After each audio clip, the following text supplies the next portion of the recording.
instancia de funciones vectoriales. Entonces, estos son temas bastante conectados. Longitud de arco también es un poco conectado con el tema de integrales. Entonces, lo que ya hemos visto con el cálculo de funciones vectoriales es que podemos calcular derivadas simplemente derivando cada función vectorial, cada componente de la función vectorial. Entonces esto se calcula sin ningún problema. R' de t es f', g', h', y ahí terminamos. Entonces vimos el jueves pasado que este vector R' es el vector tangente. Entonces ahora tenemos un vector de pendientes y también tenemos, digamos, un vector tangente unitario que para algunos problemas se utiliza el vector tangente unitario. Si en algún momento solo quieren saber cuál es la dirección de cambio de la curva. Entonces aquí tenemos R' de t dividido la magnitud de R' de t. Entonces el vector tangente nos sirve para encontrar la recta tangente a la curva. Entonces la recta tangente a la curva, que aquí solo para diferenciarla le voy a poner L para decir que es línea recta. Entonces aquí encuentro el punto sobre la curva, evaluando cuando el parámetro es igual a A. T es igual a A. Esto lo que son es una prima, aquí necesito dónde está el punto. Y luego para encontrar el vector de pendientes utilizo el vector tangente. Entonces aquí ya tengo mi ecuación de la recta tangente, donde ya saben que esto siempre se puede escribir de manera paramétrica. Entonces esto en algún momento es un poco más útil, utilizar la recta tangente en forma paramétrica. Y luego z es igual a h de a más t por h' de a. Entonces, de la tarea 5, el único problema interesante es cómo encontrar el ángulo entre dos curvas que se están intersectando en un punto. Entonces, uno utiliza las rectas tangentes. Entonces, lo que vamos a ver el día de hoy es cómo encontrar integrales. Y esto es algo sumamente sencillo, porque lo que vamos a tener es que la función vectorial tiene estas funciones componentes. Entonces, literalmente lo que vamos a hacer es que vamos a encontrar cada una de estas antiderivadas y como cada antiderivada va a tener una constante de integración, entonces vamos a tener un vector de constantes arbitrarias. Entonces, aquí como ya integré, puedo borrar el signo de integral. Aquí ya tengo las antiderivadas y todo esto lo puedo escribir de manera abreviada, como decir, la integral de la función vectorial R flecha minúscula de t es igual a R mayúscula, con el entendido de que esta R mayúscula es el vector de antiderivadas más un vector de constantes. Entonces aquí tengo R mayúscula, un vector de antiderivadas, y C mayúscula, C flecha, un vector de constantes.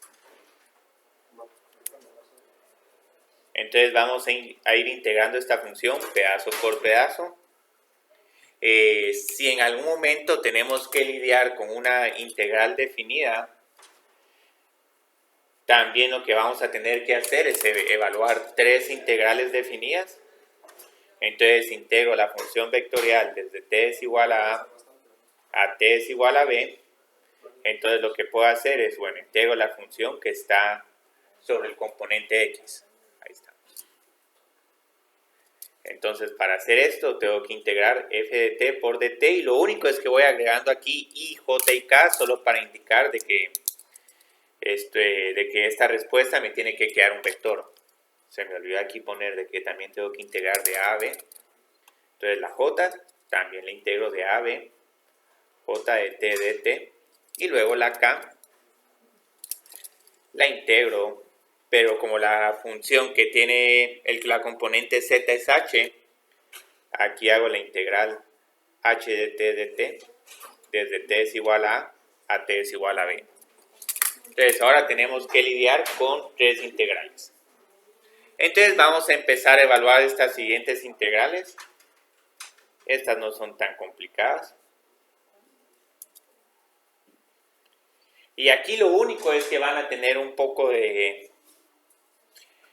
pueden tener tal vez enfoques diferentes para evaluar estas integrales. Entonces hay unas personas que prefieren hacerlo componente por componente y hay otras personas que prefieren integrar todo esto de un solo y luego tener que lidiar con la I, la J y la K. Entonces ahorita lo que van a ver, esto no cambia mucho respecto a las integrales definidas. Y prácticamente lo que estamos haciendo acá es que estamos tratando como constantes los vectores.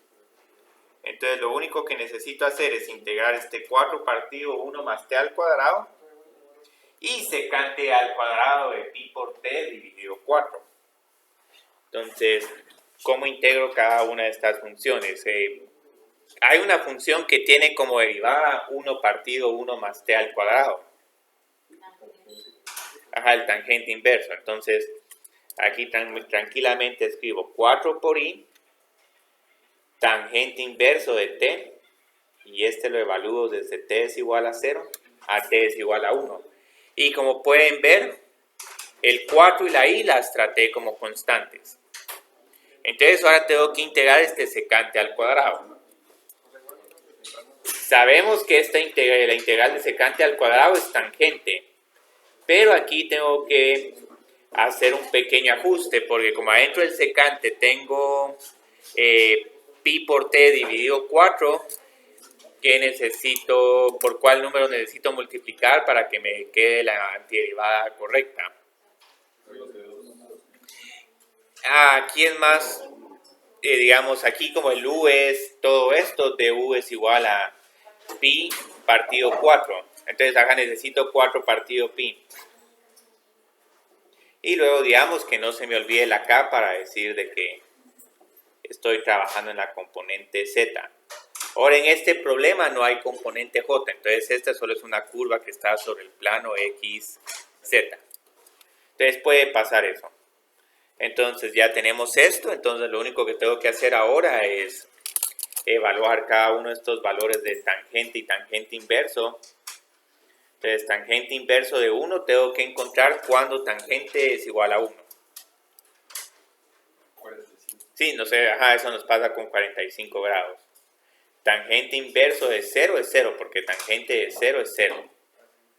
Y luego van a ver que aquí tenemos prácticamente lo mismo con esta. Tenemos que encontrar tangente de pi cuartos, que este es igual a 1. Estamos en 45 grados, seno y coseno valen lo mismo.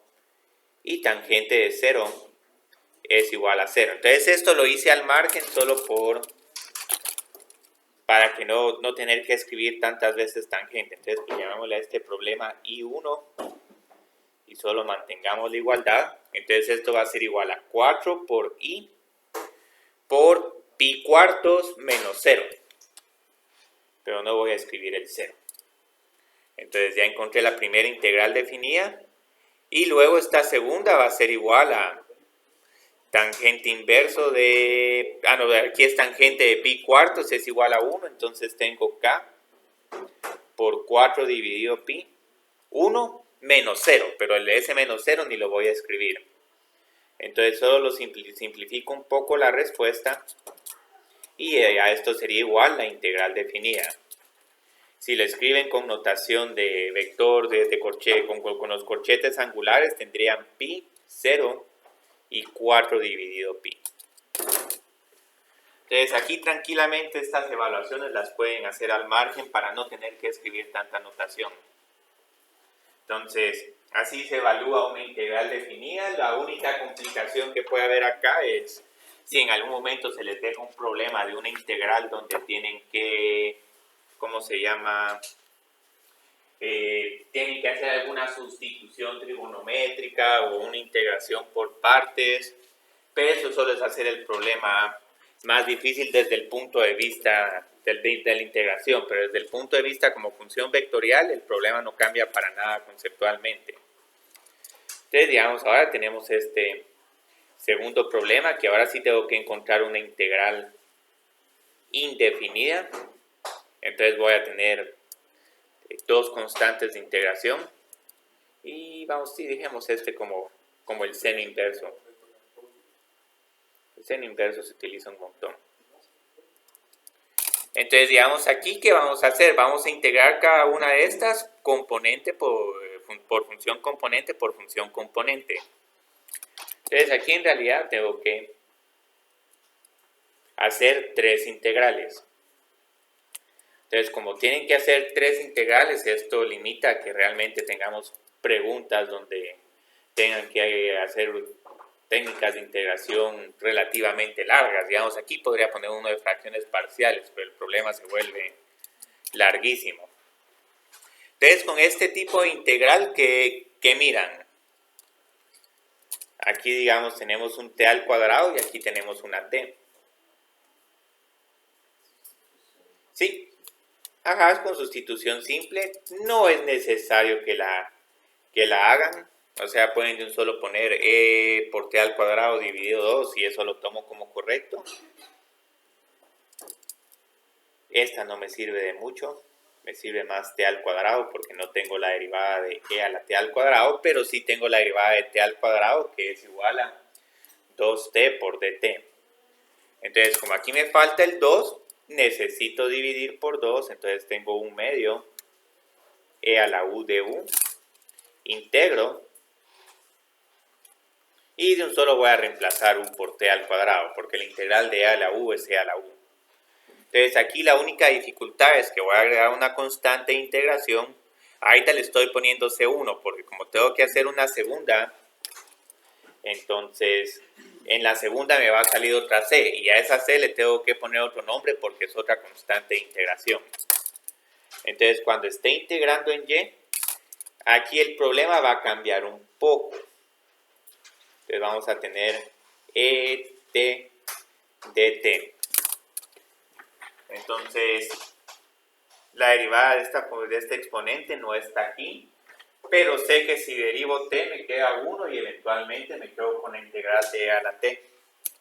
Entonces aquí voy a tener que hacer integración por partes. Entonces nos vamos con integración por partes. Obviamente lo más fácil es derivar esta función que derivar esta, porque esta función siempre nos va a dar la misma integral y derivada. Entonces tengo que u es igual a t y db es igual a e a la t de t. No es necesario que escriban todos estos pasos, pero igual vamos poniéndolos. Entonces u por b, t, por la integral de esta función es e de t. Y la derivada de t es igual a 1. Entonces tenemos menos b de u, t por e a la t. Cuidado. El t ya se va porque tengo b de u, va detrás de usted. El detrás de usted ya solo es de t. Entonces, aquí la hice un poco larga, pero pueden ver de que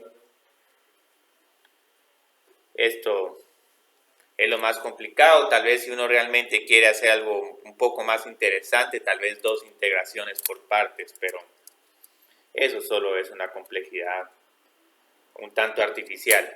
Entonces luego tengo que integrar esta función seno inverso. No, esta no es seno inverso, esta es la raíz cuadrada de 1 menos t al cuadrado. Pero digamos aquí se podían ir por sustitución trigonométrica, pero hay una función que tiene exactamente esta derivada.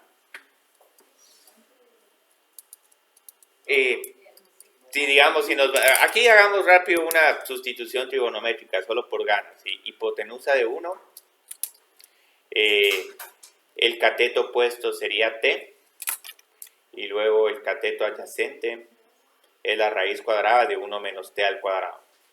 Esta es una sustitución trigonométrica relativamente rápida. Entonces, cateto opuesto dividido hipotenusa nos queda c. Entonces, t es igual a seno de t es igual a coseno de teta. Y afortunadamente esta raíz cuadrada es cateto adyacente dividido hipotenusa, lo cual es igual a coseno.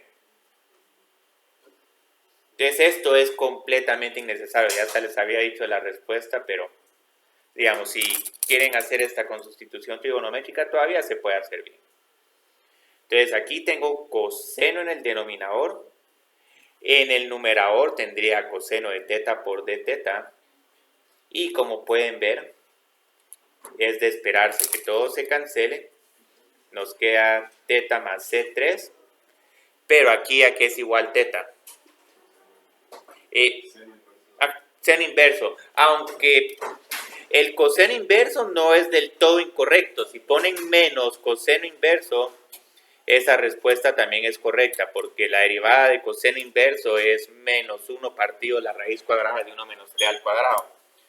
Entonces aquí esto lo hice un poquito largo, solo para repasar un poco algunas sustituciones trigonométricas. Entonces ya tranquilamente, digamos, la integral de toda esta función, vamos a escribir todas estas funciones, pero no es necesario que las escriban. Aquí, como pueden ver, para trabajar este problema de manera más ordenada, trabajé todas las funciones, las integré componente por componente. Entonces aquí tenemos un medio, e a la t al cuadrado más c1, luego t menos e a la t más c2, y aquí no me va a caber esto, bueno, creo que todavía me cabe, seno inverso de t, cuidado, aquí esto tengo que cambiarlo de vuelta a la variable t, seno inverso de t más c3. Este último componente me quedó un poco apretado, pero pueden ver de que si en algún momento estas, como las pueden integrar de un solo, pueden ahorrarse un montón de pasos, pero quise irme por esta vía un poco más larga. Entonces, digamos, ¿por qué nos interesa mucho integrar funciones vectoriales? Ahorita vamos a ver que la idea de funciones vectoriales es como que tuviéramos un problema de física donde conocemos la posición en X, Y y Z, pero luego quiero encontrar la velocidad en X, Y y Z y también la aceleración. Entonces lo bonito es que esto está al final del capítulo 3. Este es un capítulo bien corto. Hay en algún momento que aquí se emocionan con algunos temas, componentes tangenciales y normales, pero eso ya se vuelve demasiado abstracto. Entonces la idea del movimiento en el espacio es que dado el vector de posición, RT de un objeto, partícula o masa puntual, la idea es que si quiero encontrar la velocidad, o en este caso vamos a llamarle vector de velocidad, lo único que tengo que hacer es derivar la función de posición. Entonces esto está sumamente bonito. ¿Cómo encuentro el vector de aceleración? Ajá, sí. Entonces el vector de aceleración es simplemente la derivada del vector de velocidad o la segunda derivada del vector de posición. Entonces esto es hermoso. Si en algún momento quieren medir la rapidez o la distancia, digamos la rapidez en este caso va a ser la magnitud del vector de velocidad. Entonces, dependiendo de cuánto les sale el vector de velocidad, calculan su magnitud y ahí tienen la rapidez. Entonces, la rapidez es como que estuvieran ustedes manejando en una curva. Entonces, en una curva se están moviendo tanto en X como Y. Y peor, es una curva que tiene una subpendiente. Entonces, también se están moviendo en Z. Entonces, si quieren determinar exactamente qué es lo que está leyendo el velocímetro, ahí estarían calculando la rapidez. Y la distancia, si quieren saber cuánto recorrieron y por toda la ciudad empezaron a dar sus vueltas y todo, regresar a un lugar, bajar por una pendiente, subir una parte alta de la ciudad y todo, se hacen todo ese relajo. simplemente agarran su vector de posición, calculan la magnitud y ahí pueden saber cuánto les está indicando el odómetro. Entonces, la distancia y rapidez sí siguen siendo magnitudes como en física, pero ya velocidad, aceleración, posición o desplazamiento, esas van a ser cantidades vectoriales. Entonces, lo bonito de este problema es que así como le podemos conocer la posición, generalmente lo que pasa es que solo conocemos la aceleración del objeto porque lo estamos lanzando o está en un péndulo o está en un resorte también. Entonces, digamos, generalmente lo que pasa es que lo que conocemos es la aceleración. Entonces, ahora nos vamos a ir al revés. Entonces, dado el vector de aceleración, ¿cómo voy a encontrar ahora la velocidad?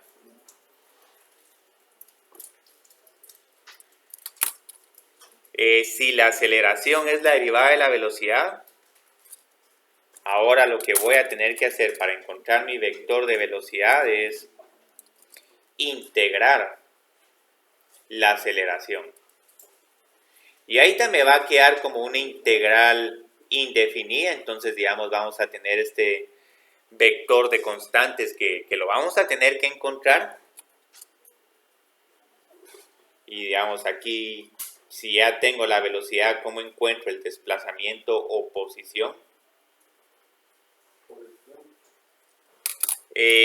Bueno, pero ¿cuál integro? ¿La velocidad o la aceleración? Se integraría la velocidad. Entonces, yo creo que se le estaba llamando RT. En algún momento van a ver que el desplazamiento o la posición la puedo llamar R o S.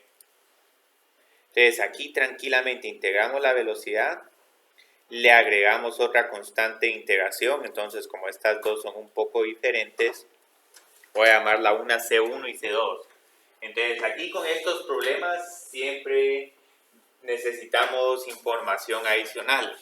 Entonces, aunque tenga mi resorte, mi péndulo o esté tirando mi objeto, necesito saber si lo estoy lanzando desde el reposo, si lo estoy lanzando a una velocidad, cuál es mi posición inicial y todo. Entonces, la idea es que las condiciones iniciales para el vector de velocidad y R sub 0 nos permiten encontrar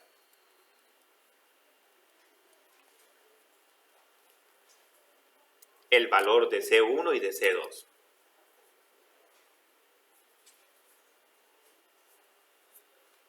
Respectivamente.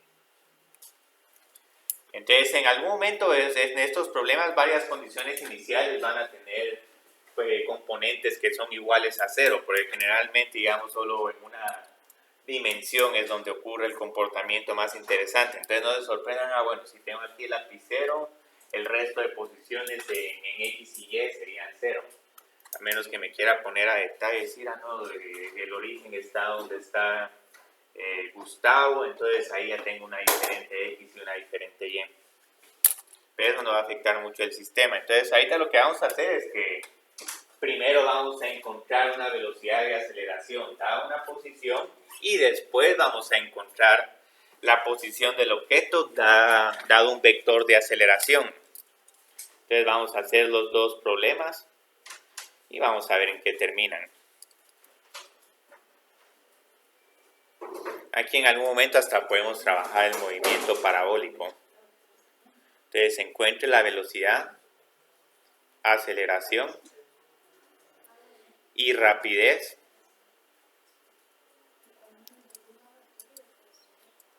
dada la posición del objeto.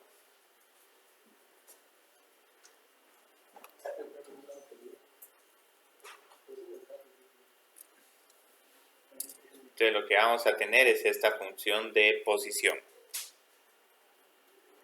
Ahora, esta es una partícula que tiene un movimiento un tanto inusual. O sea, este coseno hiperbólico y seno hiperbólico me cuesta justificarlo un poco. Posiblemente estos senos hiperbólicos van a salir si están ahí con un resorte y el resorte tiene algún amortiguamiento, pero ahí tendrían que haber varios resortes en Y, resortes en Z. Entonces este problema ahorita no tiene mucho contexto físico. La mayoría de problemas que vamos a estar trabajando aquí no le vamos a meter contexto de física, porque sí, eso sí complica significativamente los problemas y también, digamos, nos salimos del enfoque de este curso. Entonces, posiblemente, digamos, en física 2, si están viendo, pues, tratando de encontrar potenciales, ahí sí van a prestarle más detalle a el campo eléctrico en X, Y y Z, y ver si hay alguna simetría radial o simetría cartesiana. Entonces, aquí lo único que tenemos que hacer es, para encontrar la velocidad, tengo que derivar el vector de posición.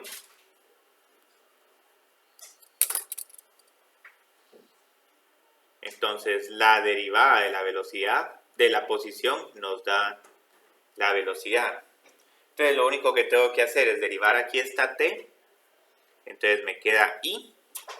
Luego derivo coseno hiperbólico de 4 por t. Esta derivada va a ser seno hiperbólico. Y luego aquí voy a tener otro 4 que es la derivada de 4 por t. Entonces, voy a tener más 8 por j. Seno hiperbólico de 4 por t. Y luego derivo seno hiperbólico, que la derivada es también parecida a esta, coseno hiperbólico. Voy a tener que multiplicar por 3, pero ahí no hay ningún problema, más 9 por k. Coseno hiperbólico de 3 por t. Entonces esto es algo fascinante, o sea, se encuentra con bastante facilidad de la función de velocidad. La aceleración, vamos a ver aquí que como que aquí no hay efecto de la gravedad, que el objeto lleva una velocidad constante en x. Entonces tranquilamente encuentro la segunda derivada de mi vector de posición y esto me va a dar el vector de aceleración. Como esta derivada es 0, tranquilamente pueden no escribir este resultado y solo decir, mire, la aceleración solo tenemos en j y en x. Entonces derivo acá más 32 por j coseno hiperbólico de 4 por t. Entonces aquí regresamos a la misma función de componente que había en la posición. Y aquí también vamos a regresar. Entonces en algún momento ahí hay un curso donde se mira con más detalle por qué estos valores se vuelven a repetir con la segunda derivada. Entonces aquí tengo que derivar 3 por t. Ya tengo aquí un 27. Derivo coseno hiperbólico. Esto es igual a seno hiperbólico de 3 por t. Y aquí ya tengo la aceleración. Entonces aquí solo nos falta algo más. Bueno, lástima que vamos a poner aquí también la distancia, solo por distinguir entre cada uno de estos dos objetos. Entonces, digamos, para encontrar la rapidez, ¿qué necesito hacer? Necesito medir la magnitud del vector de velocidad.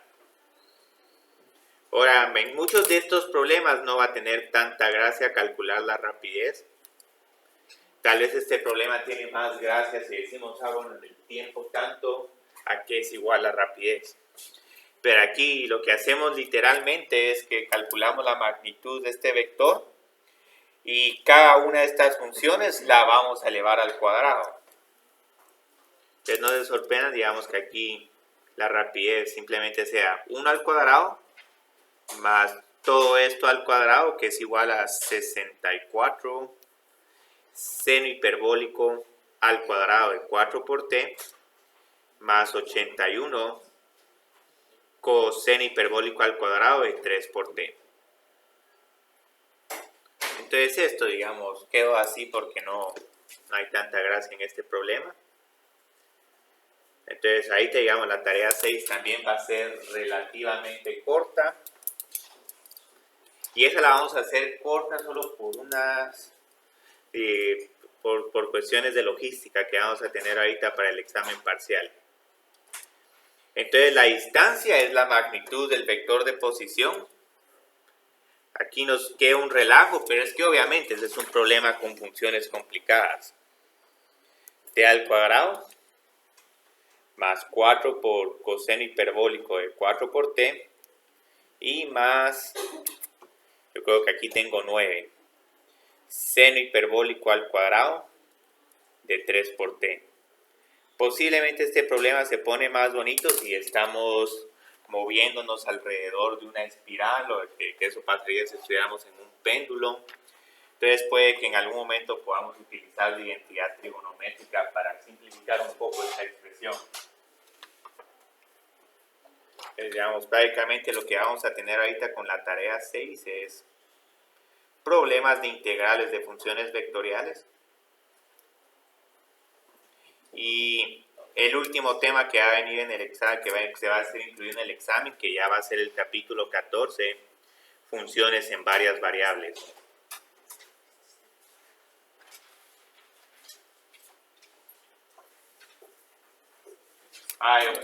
Creo que ahí vamos a dejar una tarea opcional de problemas sugeridos. Esa tarea opcional posiblemente se entregaría después del examen. Y la gracia de tener esa tarea opcional es tener, digamos, un consolidado de todos los temas vistos. Entonces así se entregaría bien tarde, porque ahí tendríamos desde el capítulo 12, capítulo 13 y la sección 14.1. Vamos a ver si vamos a ver si le ponemos puntos. O sea, le podríamos poner puntos, pero sí vamos a tener que ver cómo organizarla, porque ahí sí pondríamos varios problemas. Entonces pondríamos, bueno, problema 1, qué tipo de problemas pueden tener para vectores, productos puntos y productos plus, estos problemas. Problemas 2, qué tipo de problemas pueden tener para rectas y planos, entonces ahí hay otros 5 problemas. Problema 3, tal vez girando en esto de integración y derivadas de funciones trigonométricas, y el cuarto problema tendría que ver con funciones vectoriales, entonces se trabajaría por temas. Entonces tranquilamente ahí podrían haber como unos 20 problemas. Pueden hacer un sorteo aleatorio y tal vez decir, bueno, este podría ser mi problema de examen 1, el otro podría ser mi problema de examen 2, 3 y 4. Entonces, como va a ser una tarea larga, tal vez, digamos, si queremos que les cuente para algo, diríamos, mire, solo hago un problema de esta serie. Entrego un problema de esta serie, pero con la recomendación de que trate de hacerlos todos. No para entregar, sino para practicar. Para entregar, solo uno. Entonces vamos a ver cómo nos queda esta opcional. Entonces esta va a ser un poquito corta, solo para que tengan algo que trabajar el fin de semana. Y luego ya esta opcional el miércoles y posiblemente el jueves, ahí la van a estar desmenuzando. Entonces aquí tenemos este problema. Encuentre la velocidad y posición del objeto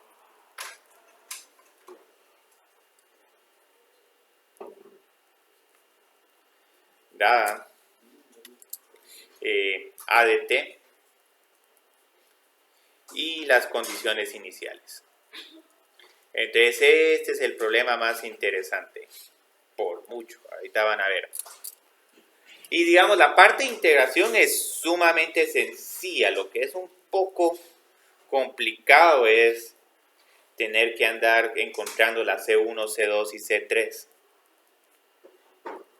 Entonces aquí no estamos exactamente sobre una espiral, pero sí tenemos un movimiento relativamente fácil de ver. Ustedes vieron, aquí es cuando empiezan a surgir los problemas. Entonces tenemos cuestiones como estas, de que la velocidad inicial del objeto, hay una velocidad de 1 metro por segundo en X y 1 metro por segundo en Z. Y luego en la posición inicial, por puro capricho, digamos, porque es casi que un capricho, hay 2J menos K.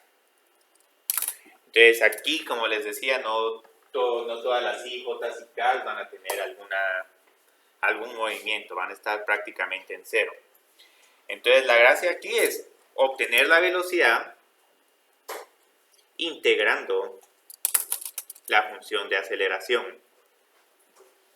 Y aquí es donde pueden simplificarse, digamos, alguna notación, porque, digamos, pueden integrar esta función y escribir la notación de integral y de t, pero en realidad lo que tienen que hacer es solo encontrar antiderivadas. Entonces encuentran la antiderivada de esta, la antiderivada de esta, y bueno, y la antiderivada de esta función, pero también incluyendo su signo. Entonces tranquilamente en la velocidad la pueden poner, y hasta la pueden poner en notación vectorial. Yo creo que aquí esta es un poco más cómoda. Entonces, ¿cuál es la integral de 6 por t? 3 por t al cuadrado, más una C1. Luego integro coseno. ¿Cuál función tiene esta? Sí, seno. Seno de t más C2. Y vieron, esto es mucho más cómodo que poner integral. Pero también pueden poner la integral. Y luego la integral de menos seno de 2 por t. Ajá, y multiplico o divido por 2. Sí, se divide. Entonces, cualquier estrategia que tengan para hacer una integración rápida sin usar la regla de la sustitución les va a ser de mucho provecho. Ustedes vieron, para encontrar la posición tranquilamente puedo integrar estas funciones, pero como tengo estas C1, C2 y C3, vamos a tener que encontrar primero C1, C2 y C3. Entonces, ¿cómo las encuentro? Encuentro B de 0. Entonces, B de 0 aquí es igual a C1, coma C2. Uy, aquí mucho cuidado, porque coseno de 0 no es 0. Coseno de 0 es un medio. Entonces, aquí tengo un medio más C3. Entonces, luego lo que vamos a hacer es igualar esto a ¿qué? Lo tengo que igualar al I más K. Pero el I más K, si lo quiero escribir como un vector, tendría 1, 0 y 1. Muy bien, entonces vean aquí qué sucede. C1 tiene que ser igual a 1, entonces aquí tenemos que resolver tres ecuaciones. C1 es igual a 1, coma, C2 es igual a 0. No se sorprendan con que varias de estas constantes sean 0. Y el único que tiene cierta complicación es este C3. Este sí es un poquito complicado. Entonces aquí lo que va a pasar es que C3 tiene que ser igual a un medio.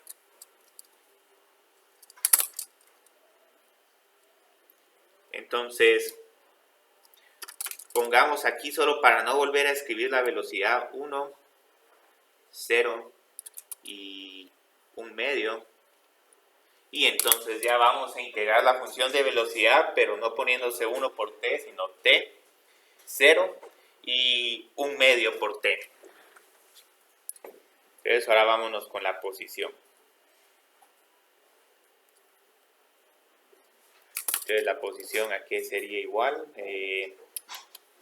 la integral de la velocidad. O simplemente agarro cada una de estas funciones y las voy integrando. Entonces la posición es un r de t, aunque pueden poner s de t. Entonces aquí eso, qué bien, me queda un t al cubo. T al cubo más t.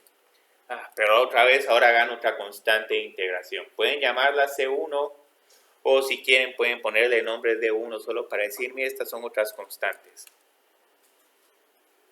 Luego integro acá. Entonces afortunadamente seno tiene una integral fácil, menos coseno de t. Y otra constante ahí que tengo que determinarla. Y luego ya solo integro, antiderivo esta función. Entonces aquí me queda seno de 2t, pero tengo que volver a dividir por 2.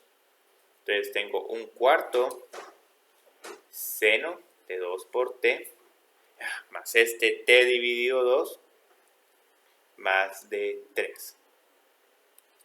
Entonces, aquí ya voy bien.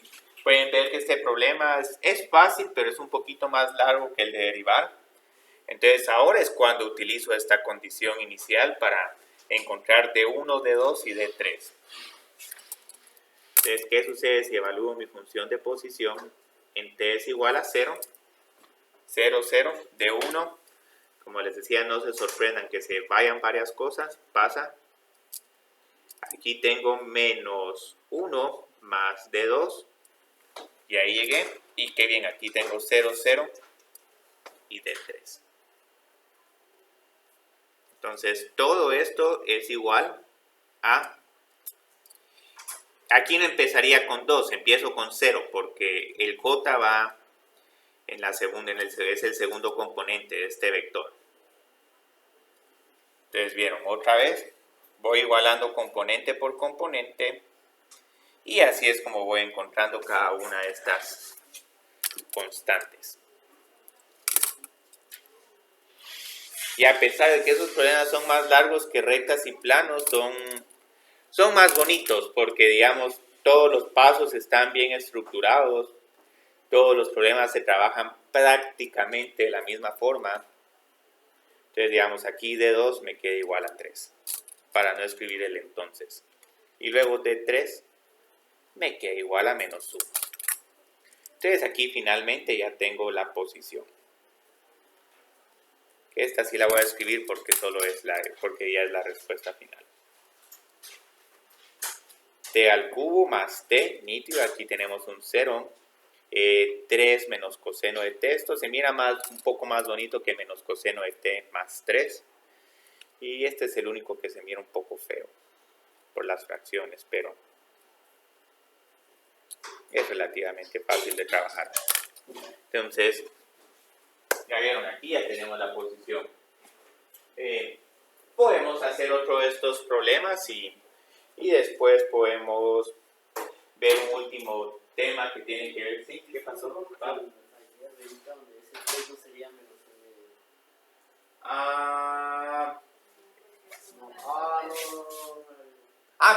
Pero gracias por verlo, Pablo, porque pasa.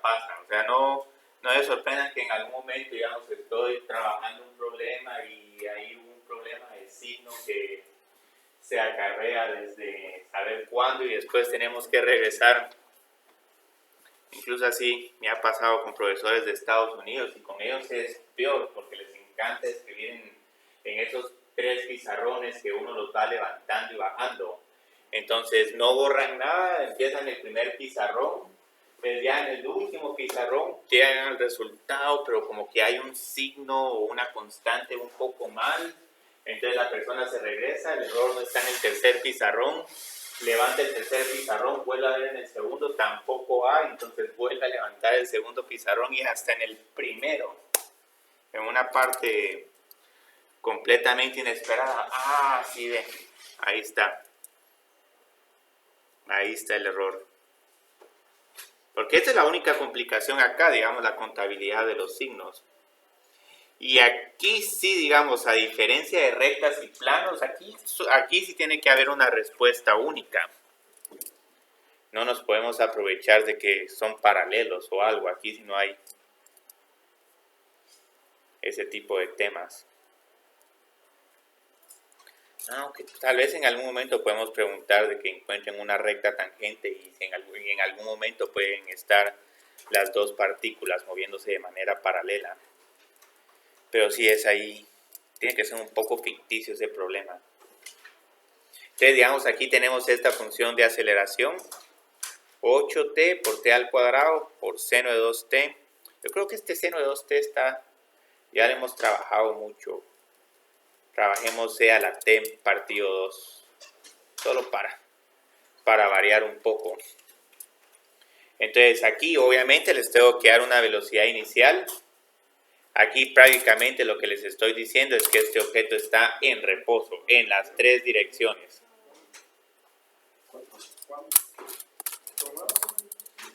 Pero ahora, digamos, en posición inicial sí tenemos que el objeto, les estoy dando coordenadas muy precisas. Entonces 2, 1, menos 3, 3 niveles debajo de nosotros, 2 a la enfrente y 1 a la derecha. Entonces cuidado con porque este pareciera de que todas estas constantes se van a hacer 0, pero van a ver que no necesariamente eso es cierto. Y aquí para darle un poco más de pimienta, pongamos solo seno hiperbólico, porque si no el problema es un poco aburridón. Entonces aquí pueden ver cómo estos problemas son mucho más sencillos. Puedo cambiar dramáticamente el problema, pero igual se sigue resolviendo de la misma forma. Entonces digamos, ¿cómo encuentro la velocidad? Integro cada una de estas funciones.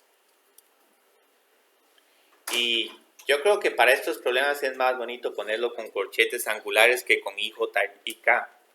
Porque si lo pongo I tendría que poner paréntesis 4t al cuadrado más C1. Así yo no sé por qué se mira más bonito. Entonces integro esta, 4 por t al cuadrado más C1. Luego integro este seno hiperbólico. Me queda coseno hiperbólico de t más C2. Y luego, por último, integro esta función exponencial. Entonces, con esta solo hay que tener un poco de cuidado. La integral de esta función es e a la t al cuadrado, pero como estoy dividiendo entre 2, ahora necesito multiplicar o dividir por una constante. Si divido, no muy que me queda, porque la derivada de 1 medio e a la t partido 2 sería e a la t partido 2 por el 1 medio y luego por este 1 medio que viene del exponente. Entonces aquí lo que más me va a convenir es multiplicar por 2. Y este signo menos lo estoy incluyendo solo porque aquí hay un menos k.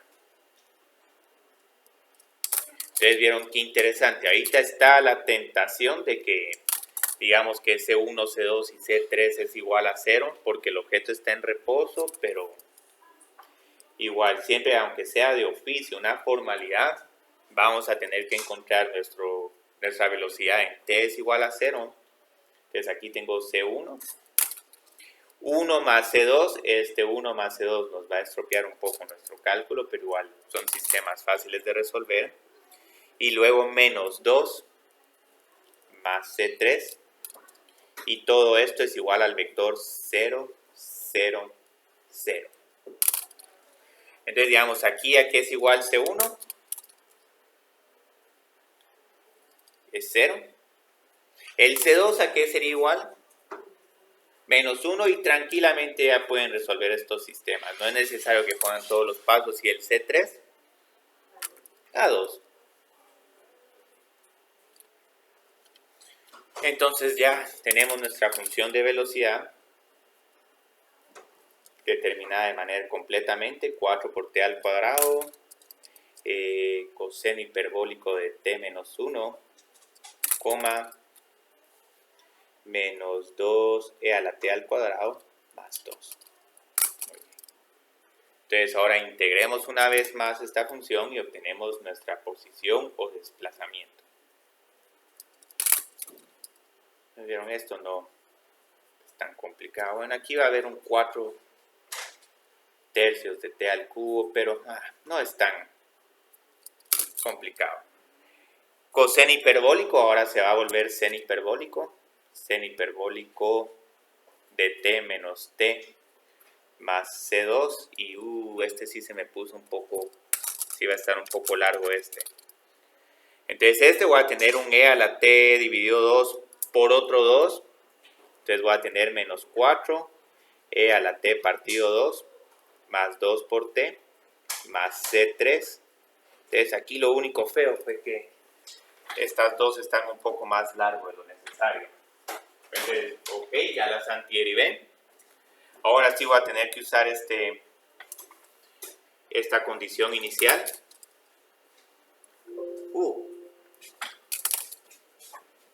Es que lo puse en el lugar equivocado.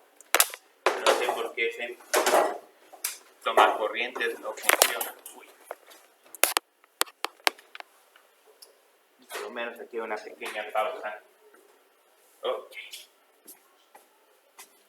Entonces, R evaluado en t es igual a 0 nos va a dar C1, 0, 0, C2, que hay un montón de ceros, menos 4 más C3, y todo esto va a ser igual a 2, 1, este tenía que ponerlo en rojo, y menos 3.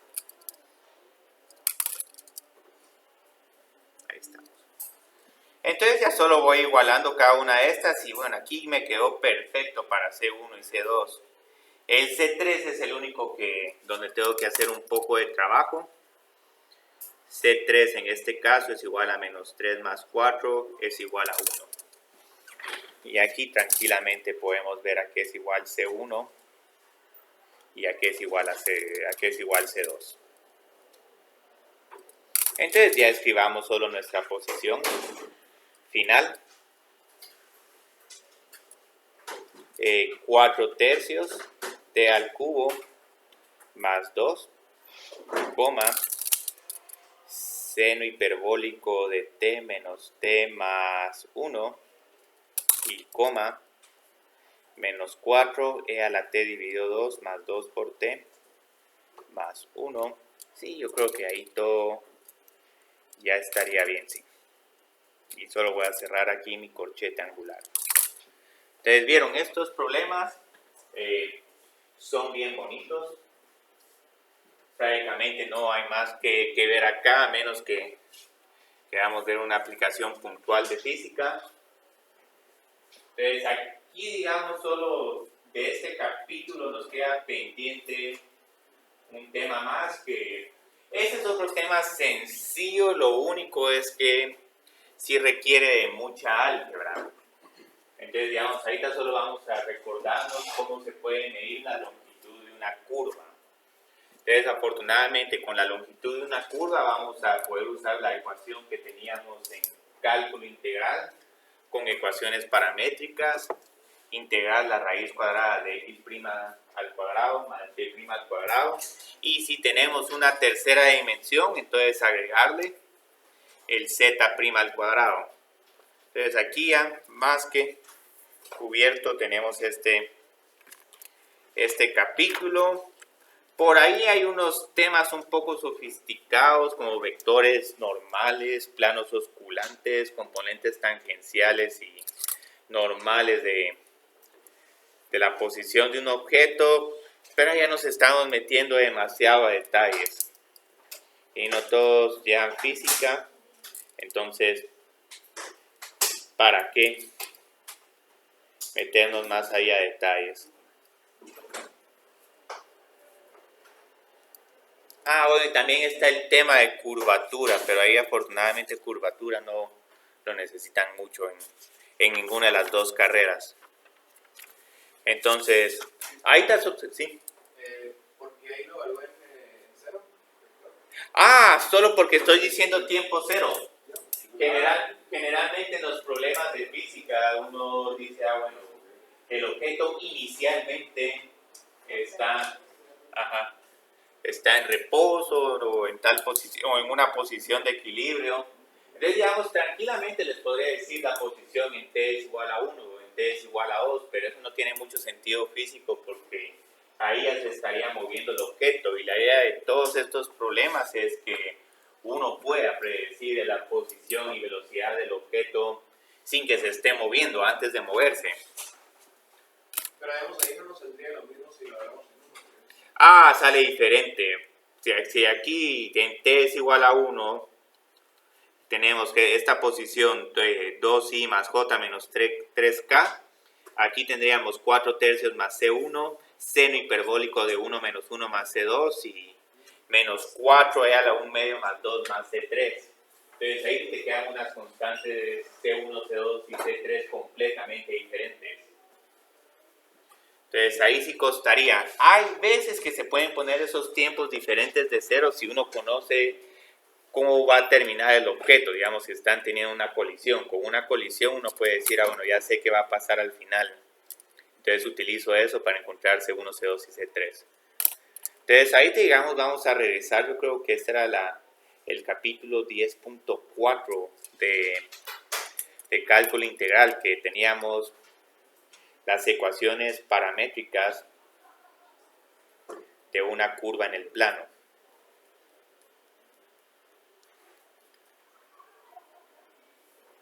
Entonces estos problemas son un poquito largos, pero todavía son razonables.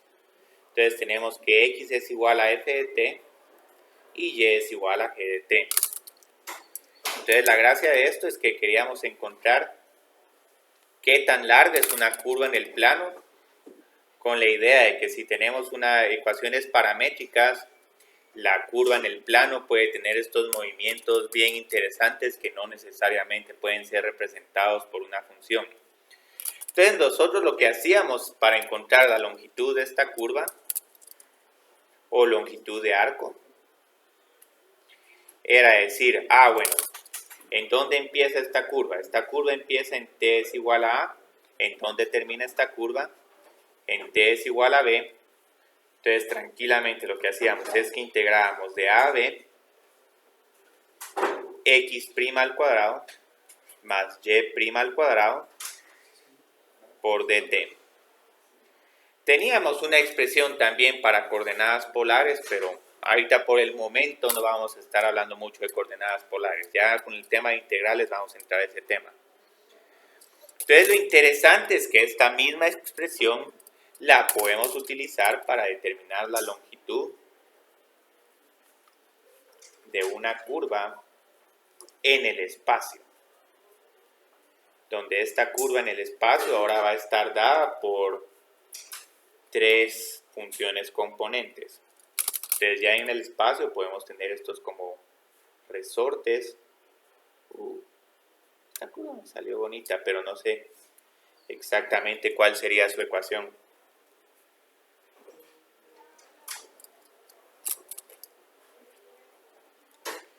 Entonces, curiosamente, aunque tengamos este objeto complicado en la curva en el espacio, igual acá, digamos, la longitud de la curva se encuentra de la siguiente forma. Y esta la voy a reescribir porque, como ya sabemos, aquí es igual un vector tangente. El vector tangente nos va a poder permitir escribir esta longitud de manera bien coqueta. Entonces aquí encuentro x' al cuadrado más y' al cuadrado más z' al cuadrado y dt. Entonces aquí no tenemos que hacer más. Lo único es que esto se puede escribir de manera más compacta. Entonces, digamos, si utilizamos la función vectorial, vamos a bajarlo un poquito más.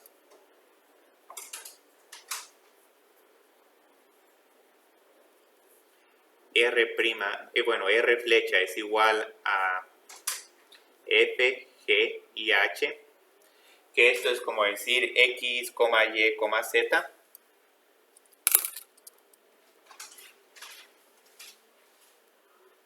A que es igual la derivada de esta función.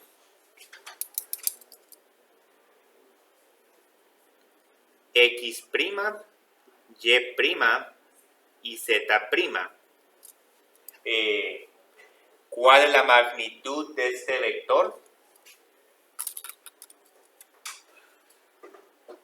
Es simplemente raíz cuadrada, x' al cuadrado, más y' al cuadrado, más z' al cuadrado. Entonces esto solo van a ver que es solo algo notacional. Entonces la magnitud de este vector es raíz cuadrada, x' al cuadrado, más y' al cuadrado, más z' al cuadrado. Entonces la gracia es que esto es lo que tenemos exactamente en esta fórmula de longitud de arco. Entonces en vez de andar escribiendo esa gran cosa, simplemente lo que vamos a decir es que la longitud de arco es la integral de la magnitud del vector tangente. Entonces tranquilamente puedo calcular la longitud de arco de una curva y esta no importa si está en 2, 3 o inclusive en 4 dimensiones. Es exactamente la misma expresión. Entonces esto se mira bien bonito. Es una fórmula bien compacta.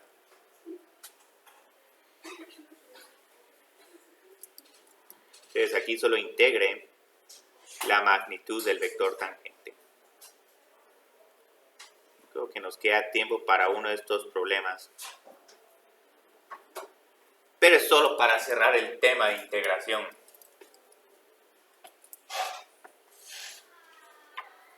y un poco repaso de cálculo integral, porque yo creo que en cálculo integral sí hicimos en 3 dimensiones. Solo los volúmenes. Bueno, incluso los volúmenes sí eran en 3 dimensiones, pero lo trabajábamos en una dimensión y los rotábamos para generar mágicamente la tercera ecuación. No, pero lo que no me acuerdo es que si en paramétricas dimos x, y, z y solo nos quedamos con x y y. Entonces, hagamos uno de estos problemas. Ejercicio 1, y este está en la página 63. Encuentre la longitud de las siguientes curvas. En términos conceptuales y algebraicos, esto es lo más difícil que se puede poner el tema de integración de funciones vectoriales. Ahorita van a ver por qué. Bueno, pero este es un problema A, no es el vector A. Entonces tenemos esta curva. Yo creo que está sobre una espiral. Coseno de t, seno de t y logaritmo de coseno de t. Y luego claramente les voy a decir de dónde a dónde empieza esta curva. Yo creo que aquí no se indefine, sí, esto está bien. Entonces, digamos, ¿cómo encontraría la longitud de esta curva? Como tenemos esta expresión súper compacta, derivo esta función, encuentro la magnitud de ese vector y por último integro. Entonces ya sabemos que la longitud de esta curva es la integral de 0 a pi cuartos, integral de la magnitud del vector tangente. Entonces aquí escribí esta fórmula, pero obviamente no vamos a tratar de meter todo esto de un solo, sino vamos a trabajar este problema como lo hacíamos en cálculo integral, derivábamos, simplificábamos y ya cuando quedaba la respuesta bien bonita, ya pues nos pasábamos a integrar. Entonces digamos aquí tengo menos seno de t, coseno de t, y luego derivo esa función. Entonces la derivada de esa función es 1 partido coseno de t por la derivada de coseno de t, que es seno de t, menos seno de t. Pero lo bonito es que seno partido coseno es igual a menos tangente de t. Entonces aquí encontré mi vector tangente. Entonces ahora encuentro cuánto mide el vector tangente. Entonces por eso es que mencioné el tema de la rapidez, porque el tema de la rapidez se utiliza para encontrar la longitud de arco. Entonces prácticamente también lo pueden pensar como la integral de la rapidez. Entonces, todas estas cantidades las elevo al cuadrado, coseno al cuadrado, pues seno al cuadrado. Aunque aquí el orden no va a afectar mucho, pero conceptualmente es muy diferente. Entonces aquí tengo seno al cuadrado de t más coseno al cuadrado de t más tangente al cuadrado de t. Entonces, ¿a qué es igual esto? Seno más coseno al cuadrado, 1. Y ahorita no se sorprendan de que todavía se simplifique más el problema.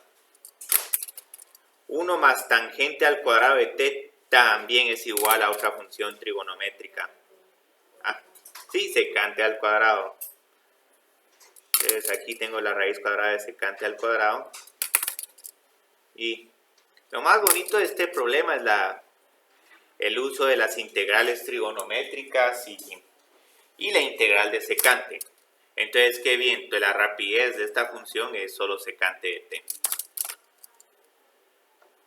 Entonces tengo L, la integral de 0 a pi cuartos, secante de t por dt. Y esta integral va a salir en algún momento, en algún problema, es ocasionalmente. Entonces, digamos, la derivada de secante por tangente, pero la integral de secante esa es la que tiene el logaritmo. Digamos, si la multiplican por secante más tangente dividido secante más tangente, la de secante al cubo es así, va a estar muy raro. Esa es la integral de secante más la derivada de secante. Ajá, sí, eso es todo, sí. Ahora, lo único feo de estos problemas de longitud de arco es que, como bueno, ya se estarán recordando en cálculo integral, es que uno tenía que pensar en funciones bien extrañas para que a la hora de hacer ese 1 más f' al cuadrado o el x' al cuadrado más y' al cuadrado, se simplifica una función bien bonita, porque integrar una función raíz cuadrada donde están sumando funciones adentro de la raíz cuadrada es muy difícil de integrar. Entonces ahí uno tiene que pensar en unas funciones un poco rebuscadas para que luego el álgebra juegue a su favor. Entonces aquí tengo logaritmo secante de pi cuartos más tangente de pi cuartos menos logaritmo secante de 0 más tangente de 0. Los más complicados son estos. Secante de pi cuartos es el coseno volteado. Entonces el coseno de pi cuartos es raíz de 2 partido 2. Entonces secante de pi cuartos sería 2 partido raíz de 2. Entonces ponemos logaritmo 2 partido la raíz de 2. Tangente de pi cuartos es igual a 1. Esa es otra cuestión que se les puede proporcionar para el examen, el famoso círculo unitario. No se va a usar tanto como el tercer parcial de cálculo integral, pero siempre es bueno tenerlo. 1 más 0. Y este problema, digamos, si regresan a sus notas de cálculo integral, no se sorprendan que hayamos tenido una variación de este problema en longitud de arco, porque es uno de los que más bonito se puede simplificar. Entonces, digamos, tenemos que el logaritmo de 1 es igual a 0. Tenemos 5 minutos más, no sé si quieren ver otro de estos problemas. ¿Cómo? Sí. Ahí Ajá. la integral era el logaritmo natural, pero usaban el otro. Sí. Como el valor absoluto. El valor absoluto, pero afortunadamente aquí nos podemos escapar del manejo cuidadoso del valor absoluto, porque afortunadamente la raíz cuadrada de 2 más 1 es un número positivo. Entonces, como es un número positivo, puedo reemplazar las barras de valor absoluto por el paréntesis usual. Pero si quisieras, podrías escribir la respuesta de esta manera. Esto es lo técnicamente más correcto, lo más apropiado. Pero no cambia mucho, porque el valor absoluto de un número positivo es ese mismo número. Aquí si hubiera negativo, ahí sí tendríamos que mantener el valor absoluto, porque el logaritmo se indefiniría, pero con valor absoluto no se indefine a menos que sea 0. Entonces por aquí tenemos un segundo problema. Este es un poco más corto. Incluso se parece mucho a un problema de la tarea, porque ahí hay una curva que tiene t cuadrado y t al cubo, o algo parecido.